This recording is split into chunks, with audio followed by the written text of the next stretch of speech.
Hello, I'm Christy McCormick, the Chairwoman of the U.S. Election Assistance Commission. This year, we are honoring Women's History Month by exploring some of the key moments that led to women's suffrage and the ratification of the 19th Amendment. Women have had the right to vote for only about 100 years in the U.S., and the right for women of color happened even more recently. While ratification of the 19th Amendment did not happen until 1920, the fight for women's suffrage officially began over 70 years earlier at the first Women's Rights Convention in 1848. To explore more, we are joined today by Donald Stanko, lead park ranger for the History of Women's Rights Museum. This museum is located in Seneca Falls, New York, where the first Women's Rights Convention took place. We're also joined by Susan Philpott, a park ranger at the Belmont-Paul Women's Equality National Monument. This Washington, D.C. house has served as the headquarters of the National Women's Party for over 90 years and was designated a national monument in 2016. Both of these museums are part of the cultural resources of the National Park Service. As we celebrate Women's History Month, it is important to learn about the history of suffrage and remember the decades of work that it took to secure this right. Voting is an important part of civic engagement, and I hope today's discussion will give us some insight into the past that we can draw from as we work to engage voters. So welcome, Susan and Don. I'm so pleased that you've agreed to join us. I want to start by asking you both of you represent museums that represent key of women's suffrage, the women's suffrage movement. Despite it taking over 70 years to achieve this right in the Constitution, the movement did not relent. Why was it so important for women to gain this right at that time? And we'll start with you, Don. Well, let's say the big thing for us here in Seneca Falls, the first Women's Rights Convention. The first convention is looking at a lot of different things, and a lot of them are education, economic, property rights, divorce laws, a whole host of different things. And actually, there is some pushback, particularly from some of the Quaker influenced folks that are here, against talking about politics. And it's largely due to Elizabeth Cady Stanton, the famous Elizabeth Cady Stanton, and getting a lot of assistance from Frederick Douglass that they will get this in there. And Douglass, and I'm going to paraphrase badly, Douglass in defending this idea will famously say that you have to start with the vote. With the vote, you can elect your leaders. With elected leaders, you can change your laws. Without it, you can't. And I'm freely admit I'm paraphrasing badly, but the gist of what he's trying to say. And so that's what they really start focusing on. And then over the next decade, it really starts driving that yes, this is the first place we have to go and this place we have to start. And while some of those other areas have accomplishments, the vote becomes the dominant thing. So by 1870, it is largely focused on suffrage. Many of the organizations that come out of this that fight for it will start naming themselves, instead of a women's rights group, they will name themselves the National Women's Suffrage Association, the American Women's Suffrage Association. And that happens around 1870. And so by that point, they've made the point, that this is the first thing we're going to do. This is the most critical thing. This is going to affect everything else and get everything else done. Susan, what are your thoughts on that? Why was it so important for women to gain the right to vote at that time? So at our site, we sort of pick up the story in the 20th century. So the fight for the vote for women has been going on for decades at that point. There's been a few successes. There are a few states where women can vote under the same terms as men. But the new woman of the 20th century has found herself with more rights than the founding mothers of the suffrage movement, more access to education, more access to professions, a little bit loosening of some of the issues around ownership and inheritance. But there is among the generation we represent with Alice Paul, a real frustration with the suffrage movement that has come before, that they're a little too concerned with being respectable and gracious and with incremental progress. And so Alice Paul and others of her generation think that this is not the way forward, that, you know, at this rate, women who are having all these accomplishments are not going to be able to vote for another 100 years at this slow rate. And so Alice Paul is really the one who says the way that we need to move forward is through amending the US Constitution. That's an idea that Susan B. Anthony had begun in 1875, but the movement for it had kind of stalled. And she really, and others really pick up the focus on amending the US Constitution, ensuring the vote for every woman across the country, and really recognizing women as full citizens and full people. That's so interesting. Going back a few years, I mean, Dawn, can you please explain the events that led to the Women's Rights Convention in 1848 and how women's suffrage became part of the agenda? Also, please remind us who had the right to vote at the time and who participated in that convention in terms of gender, class, and race. So talking about the right to vote, I'm going to start with that and kind of work my way back, so I may have to make sure I hit all these things. Right to vote in the US is changing, and you know, from the time of the American Revolution coming to the 1840s, you have an opening of voting across the nation, where it's moving from just, you know, elite white men of a certain amount of property. It's now breaking down to all men, to poor men, to whoever, recent immigrants, things like that. And so it's opening up, it's opening up, it's opening up. It's taking time, but by Jackson in the 1830s, you're starting to see a little bit more access to that time. Ironically, the real push to have a women's rights convention comes from a convention that will happen in London, England. It's a very cool event. It's called the first ever World's Anti-Slavery Convention. So you have folks from across the globe coming to London to talk about how to end slavery. One of the most famous people there is probably one of the most famous women in America. Her name is Lucretia Mott, a Quaker out of Philadelphia, well known for going across the nation, giving speeches, talking about abolition, not so much women's rights at that moment, but primarily abolition. And very famously at this convention in London, she and the other 6 women that are with her will not be allowed to take their seats, because at that point, women were not recognized as able to be delegates to a convention like this. They could not be these kind of political actors. And so some of the men in the American delegation, including the husband of Elizabeth Cady Stanton, will kind of raise a point of order when they gavel the session, the convention, the session. They say, hey, not all of our people have been seated, and we need to know why. And they force a day-long debate in the first ever World Anti-Slavery Convention over whether or not women can be delegates or not. At the end of the day, after this full-on debate, the convention will vote, and they will decide that the women can stay, they can participate, but they can only participate by sitting in the back behind a curtain or a cordoned off area where they can listen to the men speak. They cannot speak themselves, they cannot vote, they can't do anything, but they can sit in this little back cordon and listen to the men. And I often make the joke, because I am a male at a women's rights site, that this is a very 1840s version of mansplaining, which I realize I probably could be accused of doing right now, but you know, like that's that kind of stupid thing. You know, sit in the back in the curtain, behind a curtain.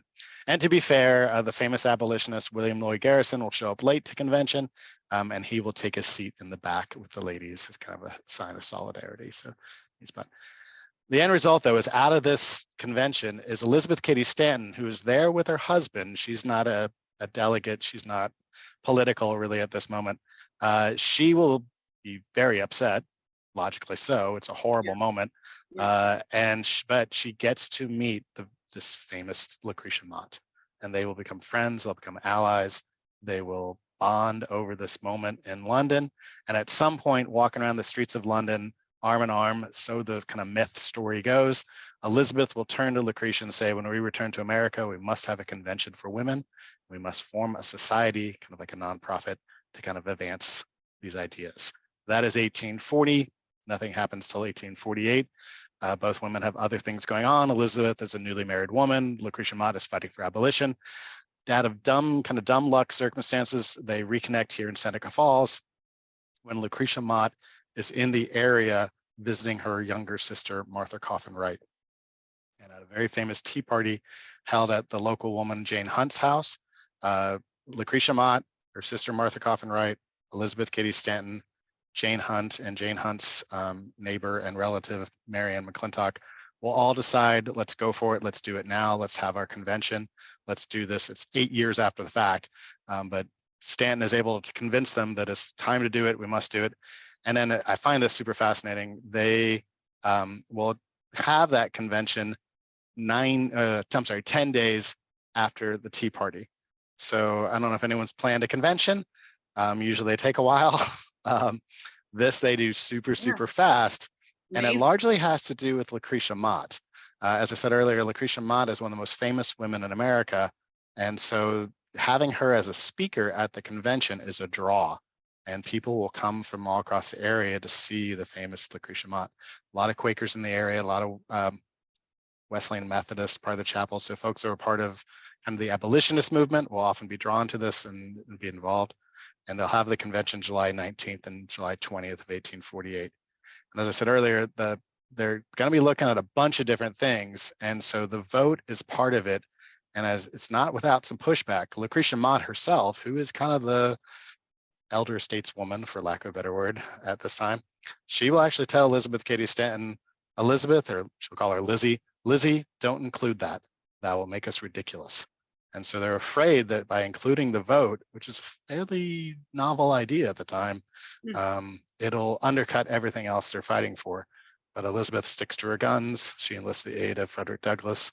Together, it will pass in the convention, will become part of their platform, but it will be the one plank or item or bit that will not pass unanimously. So there will be votes against it. There will be people against it.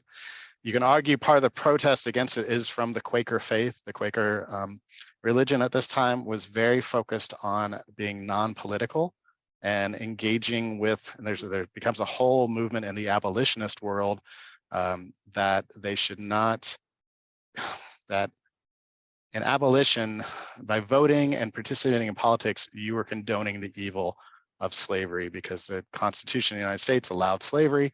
Our government allowed it. So by working with them, you are condoning it. But then there's other people, and Elizabeth Cady Stanton's husband is very involved in this, who are political abolitionists and say, no, we're going to use the Constitution to get our rights and to end slavery. And so you can kind of see that model from the abolitionist movement moving into the women's rights movement. Women are going to be getting their rights by making it happen through the political process, through the amendment process, through all those other things. So you can kind of see a lot of that origin of the future movement. And I know I talked way too long. So no, that's okay. Did I answer all your questions? There's some of that still retains today. I mean, there still are groups that are opposed to registering to vote, for example. So, it's kind of interesting that idea has kind of, been maintained throughout US history. Yeah, and I'm just amazed they got a convention together in 10 days without cell phones or computers. Word of mouth is amazing. Powerful. Yeah. So what ended up resulting from that women's rights convention? I would say the best thing to say is just it's the spark. It gets things going, gets things started, it gets people interested. Famously 2 weeks after the first convention here in Seneca Falls, they will have the second convention in Rochester, which is just up the road. Right. But about 600 to 1,000 people will be at the second convention. So it begins. Within 2 years, they will have the first national convention, and that begins a series of national conventions. This is 1850. There's going to be a national convention pretty much every year from 1850 to 1860. 1861, the Civil War breaks out, everything kind of falls apart. So it then after the war, they'll get restarted again. But it just begins this push, this movement, the interest, drawing people together, getting people going.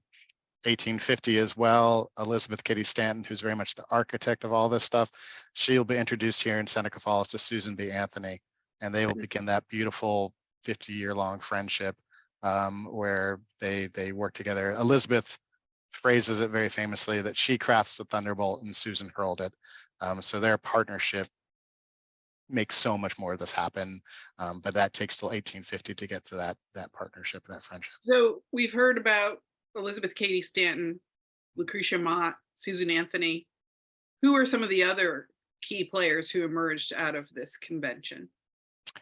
Obviously, Douglas is huge, and Douglas will be a big part of the push for it. He will take up the mantle of women's rights all throughout his life.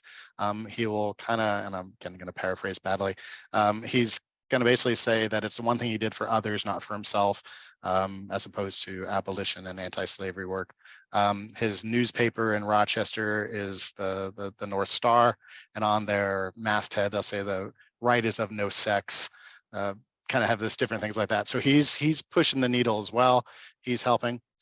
It's weird because in the 1860s, 1869, there's a bit of a falling out, but he will be a supporter and ally of them his entire life. It's one of the last things, his house in Washington, D.C., he attends a convention, a women's rights convention. I think it's the day before he dies, and he goes home and basically like collapses. It's kind of the last thing he does. So he's an ally his whole life. It's super cool part to it. The other big person I would throw in here too is Martha Coffin Wright. She's the younger sister of Lucretia Mott. She will become a president of several of these national women's conventions. And she, living in Auburn, one of the cool other stories in the area is that through her friendship with her sister, Lucretia Mott, who's out of Philly, she becomes friends with Harriet Tubman. And Harriet Tubman will purchase property in Auburn, New York, and will live there from pretty much 1859 until she dies, I think 1913. It's now a National Park Service site. And it's kind of, I love these connections. So it's all connected. Yeah. Well, but it's even more. Tubman purchases the property not from Wright. She purchases it from her best friend, who happens to be Frances Seward, who was the wife of William Henry Seward, the Secretary of State of Abraham Lincoln, senator, governor, who lives in Auburn. So like, it's thousands of different little connections that are all over this place. Yeah. That's incredible. That's just incredible. Yeah. Susan, how did the National Women's Party become a women's suffrage movement? And what was the importance of the Belmont-Paul Women's Equality National Monument to the ratification of the 19th Amendment? So it's interesting. Alice Paul also got interested in the cause of women's suffrage when she was in London. She was attending the London School of Economics and encountered the militant suffragettes there, led by Emmeline Pankhurst and her daughters, who gave speeches, same kind of sort of things that was happening in America, but they really believed in confrontation, that if you wanted change, you had to cause trouble. So they had big demonstrations that would shut down everything in the city. They'd show up where politicians were speaking and heckle them and interrupt them. They'd break into places where women weren't allowed, basically make it so the cause of women's suffrage could not be ignored. Their slogan was deeds, not words. And Alice Paul becomes a suffragette, joins in these demonstrations, and like the British suffragettes, is arrested, goes to prison, goes on hunger strikes while she's there, and gets written up in the US paper. Kind of fascinated with this crazy American girl there. So when she returns to the United States in 1910, there are reporters waiting for her there at the dock in Philadelphia. They want to know, Miss Paul, are you going to join the American women's suffrage movement? And her response was that she didn't know there was an American women's suffrage movement, which must have really upset all of the American women suffragists. Many of whom had known Elizabeth Cady Stanton, had known Susan B. Anthony, who passed away in the early 20th century, and believed they were carrying on her mantle. But Alice Paul comes in and she wants to bring some of that energy she saw in Britain here to the US, and is, as I mentioned, is frustrated with this being satisfied with incremental, slow process. So she decides we need to confront this political process we have been excluded for. And the first thing she does is organize a women's suffrage procession down Pennsylvania Avenue on the day before Woodrow Wilson's presidential inauguration. So that women's suffrage march, she's not the first one who ever organizes a march, but this idea of being in the nation's capital, and getting, again, thousands of women from all around the country to come here without any social media, and get everybody organized and put up in the city, fighting for a permit to use Pennsylvania Avenue. She's very deliberate about that they're going to basically mark their discontent with being excluded from the political process right there along the inaugural route, so that the next day the new president will be marching in their footsteps, and utilizing the fact that so many people are in the city for the inauguration. Right. That gets them national attention, and also the fact that the police, very annoyed with this, don't do anything to control the crowds, and so the marchers are attacked and swarmed, and Wow. it becomes a huge melee, and there are hearings later in Congress, and also the next day the newspapers not really talking about Woodrow Wilson's inauguration, everybody talking about what happened at the women's suffrage procession. This re-energizes the suffrage movement, which had kind of gone into some doldrums there for a while, and gets new attention, new publicity, new young people involved. So what did the ratification of the 19th Amendment mean for women at that time? And what about for women of color? Yeah, so the 19th Amendment does not say anything. Sometimes you will hear people say it was votes for white women only. That's not true. There's nothing in the amendment that says only for white women. And there are Black women all around the country who are voting and even running for office, like Ida B. Wells Barnett. But in the southern states that have already done this job of suppressing the Black male vote through intimidation, through violence, through unjust laws, those same tactics get turned on Black women who, contact people like the National Women's Party with Alice Paul to say, hey, we're trying to register and they're not letting us register. Alice Paul's response is, well, that's a race problem, not a sex problem. That's not our problem. And she doesn't get involved. Interesting. They said, if you want that changed, you need new laws, and we don't do that. Also, for instance, Native American women do not, for the most part, have the vote if they are active members of their nations, because they're not considered U.S. citizens. So women suffragists like Gertrude Bonnen, Sakalasa, come to the National Women's Party and say, help us fight for what was called Indian citizenship at the time. And Alice Paul doesn't get involved in that. Suffragist Mary Church Terrell, who's very well known for both internationally as a women's suffrage and also fighting for African American rights. She is among those who come to Alice Paul for support with ending lynching, which is a huge way that African Americans are kept from voting. Alice Paul won't get involved in that. So you see, really, in the aftermath, many white women suffragists deciding that now they need to turn to more of those issues that were on the Seneca Falls Convention Declaration of Sentiments, fighting for more equality, but they don't get involved. They're mostly focusing on issues that are important to wealthy white women, and they don't get in. Yes, yeah, to people who look like them. It's not the big, in other words, at that point. Right. Yeah. And so go ahead.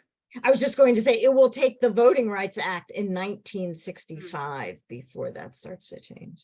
Right, right. So what was society's reaction to this amendment? Was there fear? Was there concern about women voting? Well, the interesting thing is, at first, particularly politicians are like, okay, well, we got this whole new huge electorate that we need to make sure we're making happy. So we've got to pay attention to the woman's agenda. And there are some advances having to do with women in labor, with child labor, with women's health care. And then what happens is that the male politicians discover that women are half of the population. Their views are as diverse as men's. And so that initial push to care about what women wanted dies. National Women's Party is among those who are fighting for women to run for office. That it's not enough to be casting ballots. Your names have to be on the ballot if you want real change. And that doesn't go very far. There are very few women who get elected. Many women who are office holders sort of come in as if their husbands die, they get appointed to their seats for a little while, or maybe they run for a seat that their husband held. It takes a long time before women as politicians begins to be accepted. You know, okay, women can vote, but politics is an ugly, dirty business. That's no place for a proper woman.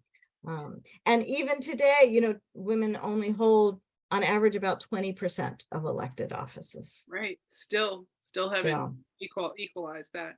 Yeah. So for both of you, what do you hear most from visitors to your museums about this history of women and the 19th Amendment and the suffrage movement? Is there anything you'd like to share that seems to come up a lot? Well, one of the great things about it being the 100th anniversary is that there was a lot of new interest in the story, a lot of new scholarship around the story. And so we really saw that people coming in, this is a picture of the museum behind me here. People come in and notice that as the National Women's Party put together exhibits to tell their own story, that they're telling the story of wealthy white women.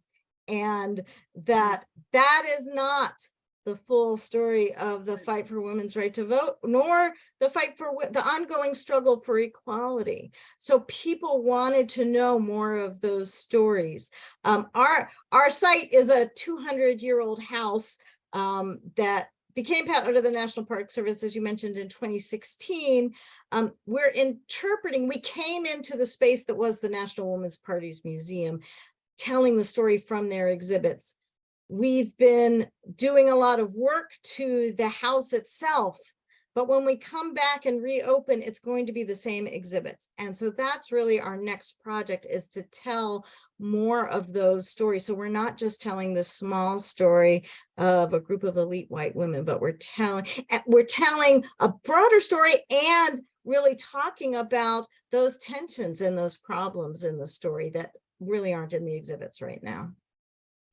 And what about your museum, Don? What kind of comments do you hear from folks who come in? I would say, I mean, unfortunately, I don't have a number. I'm just going to make it up. I'd say maybe 50-50. But you'll get folks who come in and they know it, they love it, they're part of this. They eat, sleep, and breathe the story. They're very involved, and they come here as a pilgrimage. And then you'll get other folks who come in and they don't really know where they are. They don't really know why they're here. And sometimes you'll break through a little bit where they'll be like, why don't they teach this in high school, and things like that. And that just depends on what schools are at. So you get this weird mix. I will say, it is very interesting watching the social dynamics of visitors when they come in the building. And I've started noticing, of some of my coworkers and some me, and like the different questions we will get based on our sex or gender or age.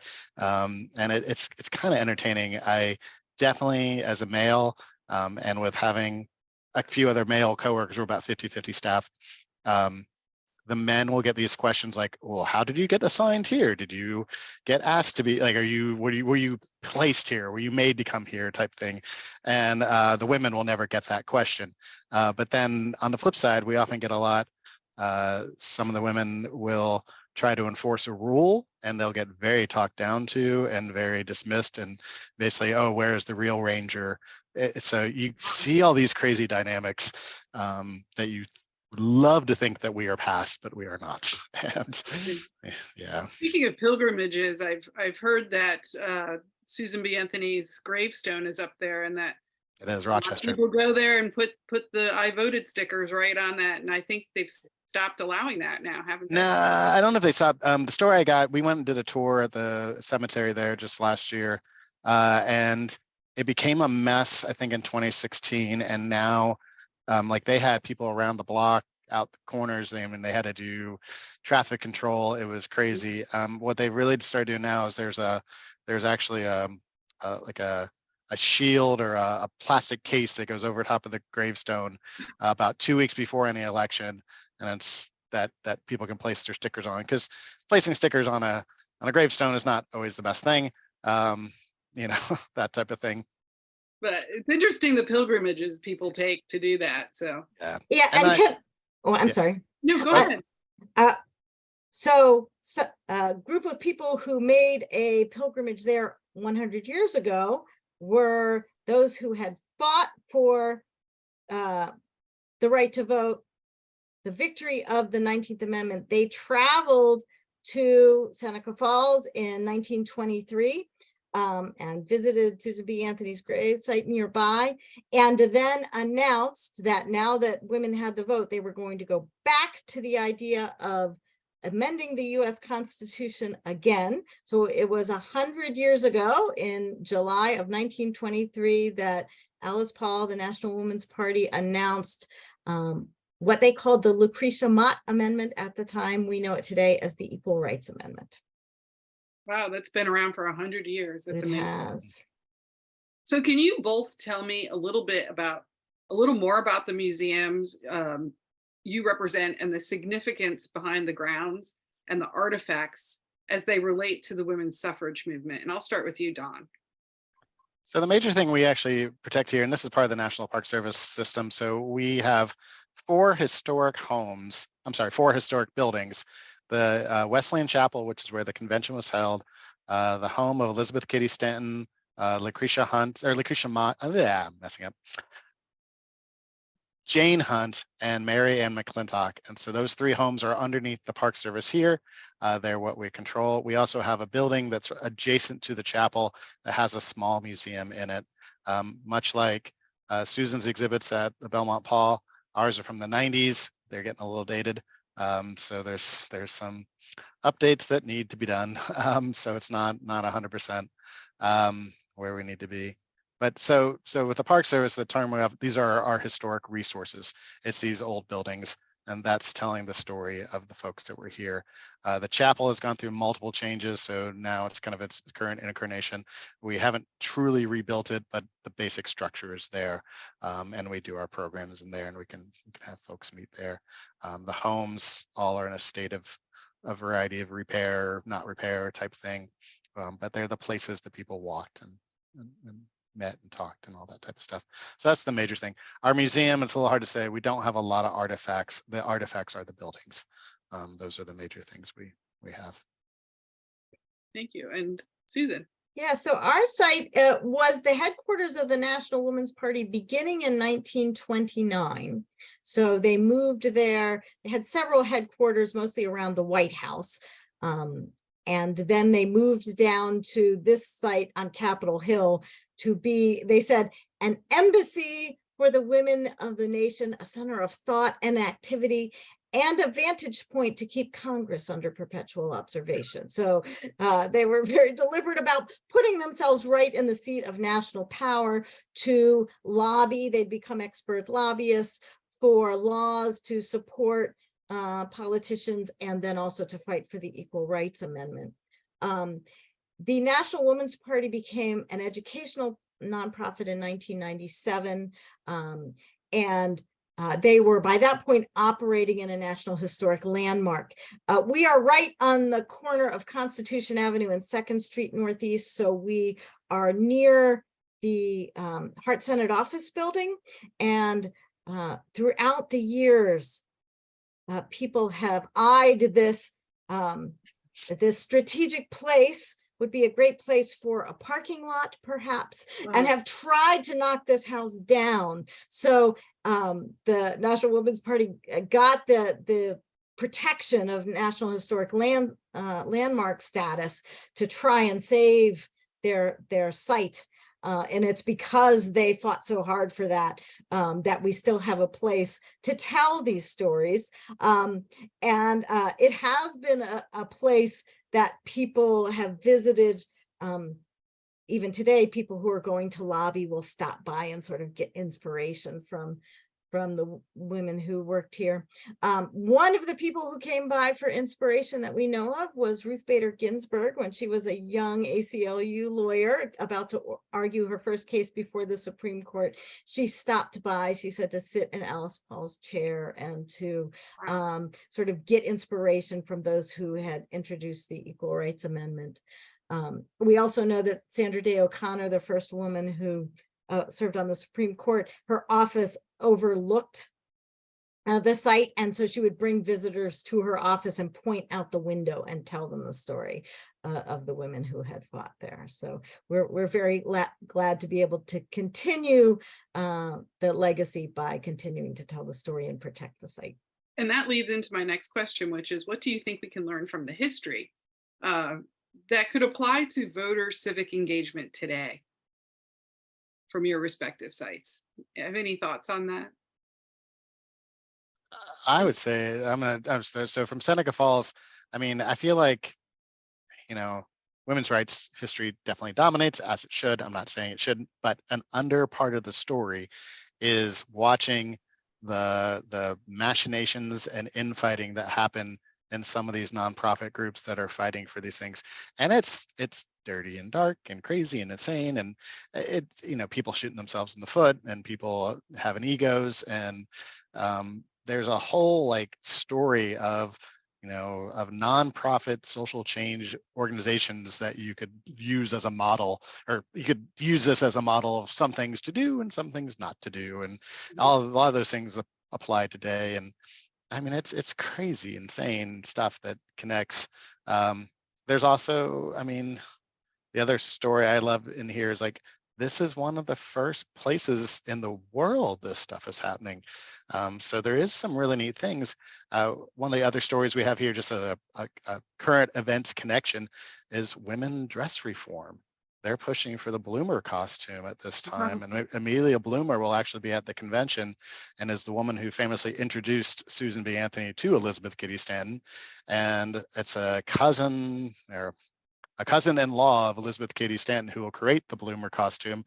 It gets in Bloomer's newspaper. That's why she gets the name, but it's actually someone else who does it. And they face 10 years of oppression trying to wear that costume to get away from the corsets and the whalebone and all the crazy things that people are wearing, make something more practical and thoughtful.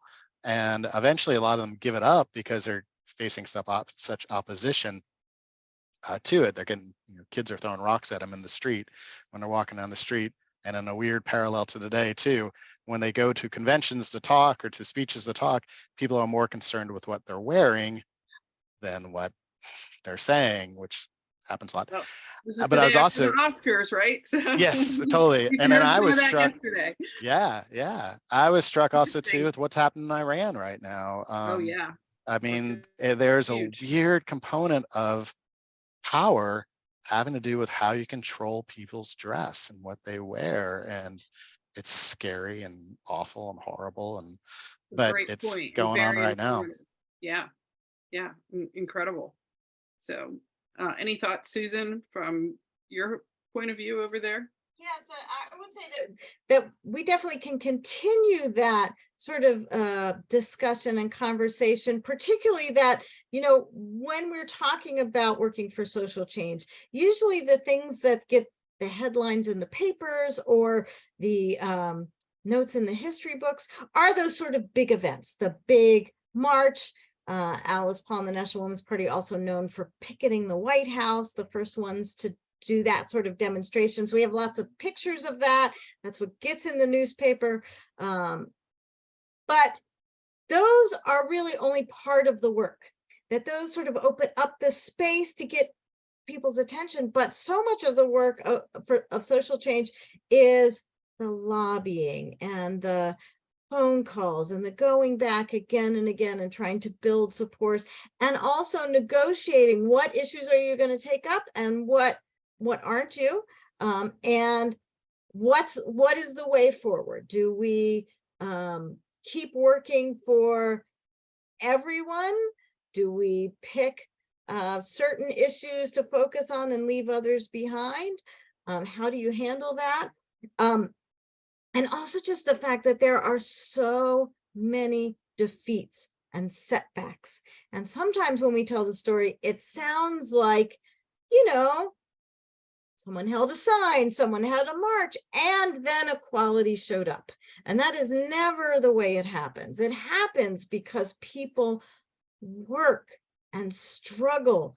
We have a quote from Alva Belmont, the wealthy benefactor who is the Belmont of Belmont-Paul. She says, ours is the slow work, the hard work, the painful work. It's the little bitty things. And sometimes, like Elizabeth Cady Stanton and Susan B. Anthony, you do the work your whole life and you don't get to see it. You have to teach the next generation to take it up. And that often the next generation comes along and does things you don't approve of and has a whole different take on things. And that's the way things change, with that the 2 steps forward, 1 step back, fighting and struggling and suffering and keeping on and continuing to show up. I think wasn't it Calvin Coolidge who said perseverance and determination alone are omnipotent. So like this shows the perseverance of these women and for their cause, and certainly something we can learn today is to persevere and be determined. So, and we know it worked out, but when they're in the middle of it, they didn't know if it was ever going to work, and they kept working. That's right. That is right. Well, I'm thankful because I can now go vote and hold an office and do all kinds of things that I'm sure that they would be shocked at that we can do now. Yeah, just a funny story. There was at one point some legislation that would have said that married women could not have a federal government job. And the National Women's Party encouraged married women in the federal workforce to get a divorce. Oh wow! Rather than lose their jobs. Nice. And and so that law did not pass. And I am very grateful for that. Yes. Thank goodness. Well, I certainly have some new parks that I want to visit after this discussion. For those who are watching, how can they learn more about your museums and how they can plan a future visit to go see you? Don, why don't we start with you? So all the National Park Service sites are all on all have their own websites, and we all have a mix of historical resources online, and generally it'll help you get somewhere else. But so everything's www.nps.gov, and you can find all the parks in the nation. We're the 2 most famous in terms of women's rights, but there are many, many, many other sites that will connect to that.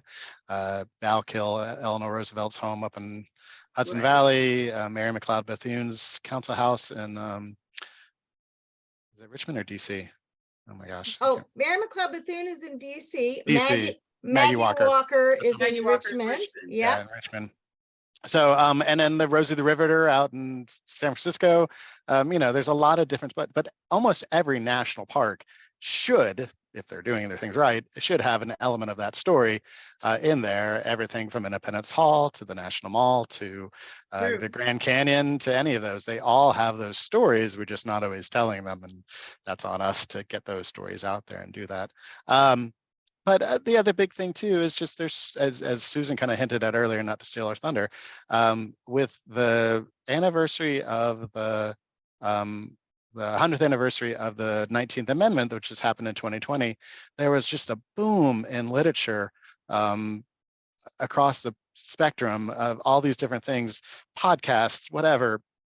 Right. Everyone kind of took an opportunity, as they should, and got into it. And there's so many rich stories, so many fun things that people can get into, and it's that thing like in history, you're going to find something you like. There's something there for everybody, whether you think it or not. There's always something there for somebody to delve into and to learn a little bit about and explore.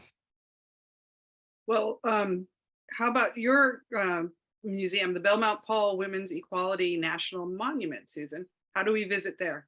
So, unfortunately, you cannot visit the museum right now because there's a big renovation project happening. We are hopeful that we will reopen sometime in the first half of 2023, within the next couple of months. We're hoping that the renovation work is wrapping up. So keep an eye on social media and on our website, and we'll probably have a press release when we open as well. In the meantime, yes, we have lots of resources online, including if you want to look for a video series that we did at the start of the pandemic, when we were trying to commemorate the 100th anniversary of the 19th Amendment virtually. So we all made these short videos from our houses. You can see they're not great production quality, but that tell short stories of the fight for women's suffrage. Also, if you're in Washington, D.C., stop by Freedom Plaza at 11 a.m. on Sundays for Silent Sentinel Sundays, and you can go on a walking tour with Ranger Lauren to talk about some of the other sites connected with the fight for women's right to vote. Well, that's great. Don and Susan, thank you both for joining us today. It was fascinating to learn more about the National Park Service's History of Women's Rights Museum in Seneca Falls, New York, and the Belmont-Paul Women's Equality National Monument in Washington, D.C. This conversation is another example of why it's so important to participate in the political process. It's a crucial right for all eligible voters that we must not take this for granted. A lot of hard work went into gaining the right to vote for women. If those watching would like to get more involved, they can sign up to become a poll worker and find their local election office by visiting helpamericavote.gov. And we encourage you to do that and get involved in the process. So I want to again say thank you so much for joining us, and thanks for a fascinating conversation. Thank you for having us.